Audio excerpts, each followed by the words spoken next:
Good Tuesday morning. I trust you're having a good day today. I want to just share a couple thoughts with you, give you a little bit of encouragement in Hebrews chapter 12. Great book, the book of Hebrews, and a variety of thoughts. But in chapter 12, after the great chapter concerning the heroes of faith, um, the author of Hebrews says in verse 1, "Wherefore, seeing we also are compassed about with so great a cloud of witnesses, let us lay aside every weight and the sin which does so easily beset us, and let us run with patience the race that is set before us." And here's part of the key: looking unto Jesus, the author and finisher of our faith, who for the joy that was set before him endured the cross, despising the shame, and is set down at the right hand of the throne of God. I want to just share some thoughts about our focus, and I've entitled this devotion, Where is Your Focus? Back in 1961 in the Masters golf tournament, Arnold Palmer had a one-stroke lead. He was playing the 18th hole. He had hit a perfect tee shot. All he had to do was make par on the last hole to win the tournament. And as he walked to his ball in the fairway, he saw a friend of his, and his friend was motioning to him, beckoning him to come over. And so Arnold Palmer went over to where his fan was in the crowd, and his friend shook his hand and congratulated him on winning the Masters, even though it wasn't finished. And so Palmer got out there to his ball, hit the second shot, knocked it in a bunker up by the green. Went to play the bunker shot, knocked it over the green, chipped back on the green, and two-putted. And when everything was said and done, he had lost the tournament by one shot. And after the round was finished, he was interviewed, and they were talking about being a tough loss and sympathizing with him, and asked what had happened. And Arnold Palmer said, "I lost my focus." And quite honestly, if we lose our focus, it's going to affect us. All of our failures in our Christian life, I think they can be traced to losing our focus, to taking our eyes off of Jesus, to taking our eyes off of what we're supposed to be doing or what we're supposed to be accomplishing. And I know these are challenging times. There are a lot of things that vie for our focus. And I found not long ago that my focus was being drawn in different directions. I had just become almost consumed with any news about what was taking place in the world and in our country. I'd become enamored with Dr. Fauci and was hanging on just about every word he said. And I'm not negating the fact that we don't gather information, and that's certainly a good thing. But if we're not careful, our focus can become placed on other things as opposed to the Lord, and we can gain all of our information, and all of our hopes and fears can hang and go in one direction based upon what we hear from the world. And so we need to be careful where our focus is. And I don't want to get my focus on other things, and that determined my hope, that determined my plans, that determined my joy. I want my focus to be upon the Lord, because that's really where all of our hope is found. That's really where we receive all of our direction. And so the author of Hebrews cautions us about our focus, about keeping our focus on what is right, because our focus is critical. He says we need to be looking unto Jesus. He is, after all, the author of our faith. He's the originator. He's the one who gave us something and someone to have faith in, but he's also the finisher of our faith. He's the completer, the one who brings it to the end. And so we look to him at the beginning, we look to him all the way through, and we keep our gaze upon him, our faith upon him all the way unto the end, because he's the one who will safely lead us. But there are some cautions that I think the author of Hebrews gives us as we run our race for the Lord, and as we keep our focus upon the Lord. Because if we get our focus off, then there are some consequences to that. And I think he gives a couple of thoughts. And one of the things that I think the author of Hebrews is saying is don't be defeated. Do not be defeated. If our focus gets on the wrong thing, we will be defeated. So keep your focus right so you're not defeated.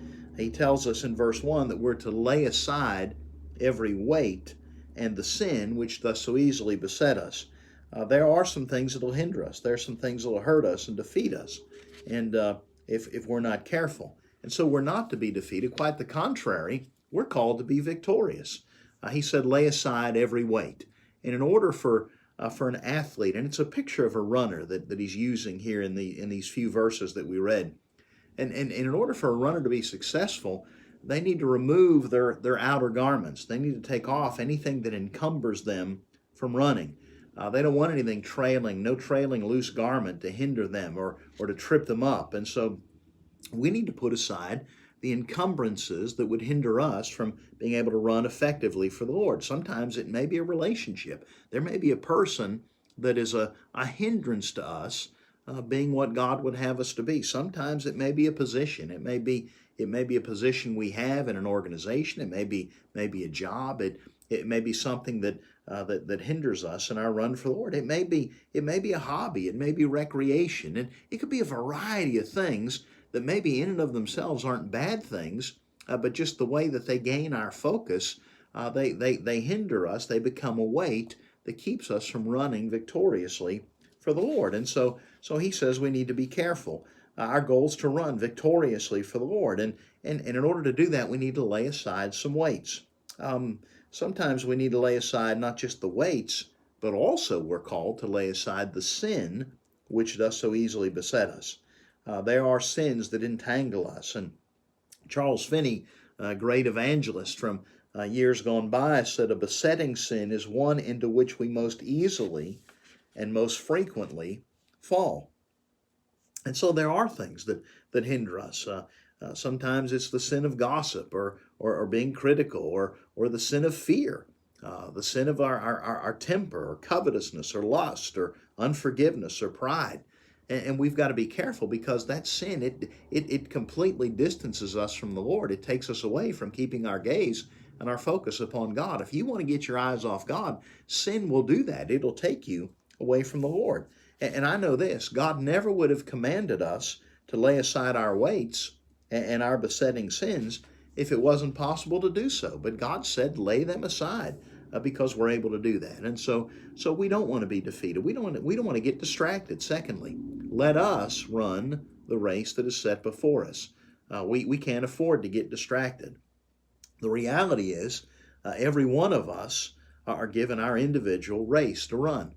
And it's not for us to determine the race that somebody else runs. We're really good at looking at everybody else and figuring out what everybody else is supposed to do. But if we just worry about us, I think that's what Jesus was telling Peter in the Gospel of John. Hey, don't worry about John, Peter. You just do what I've called you to do. You run your race, run the race that's set before you.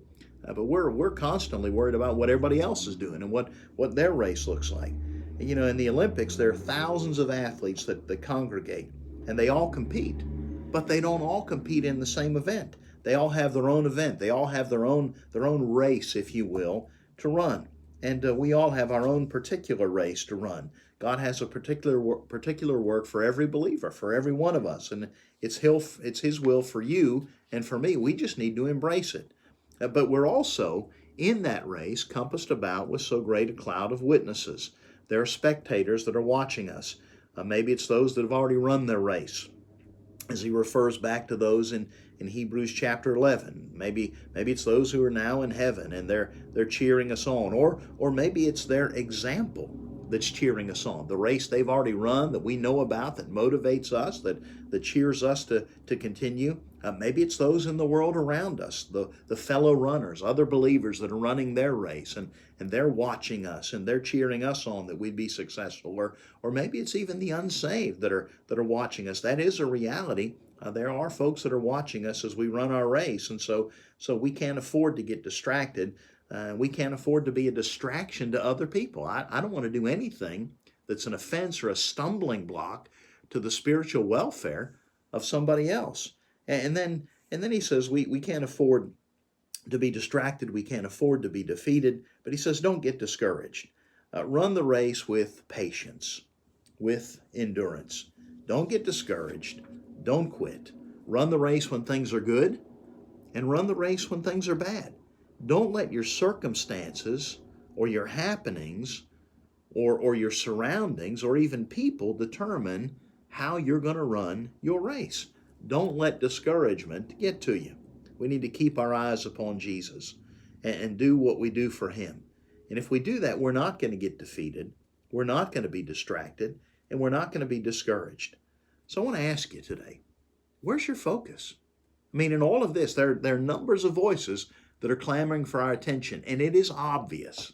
It's obvious that folks have followed all sorts of voices in these days. Where's our focus? As a follower of Christ, where is your focus? You know where it's at. And it makes all the difference in the world how you run your race. People are watching. They're watching here on earth, and they're watching in heaven. And I hope the race that we're running, it points them unto our God. I hope you have a great day. We love you. So does the Lord. God bless you, and good day.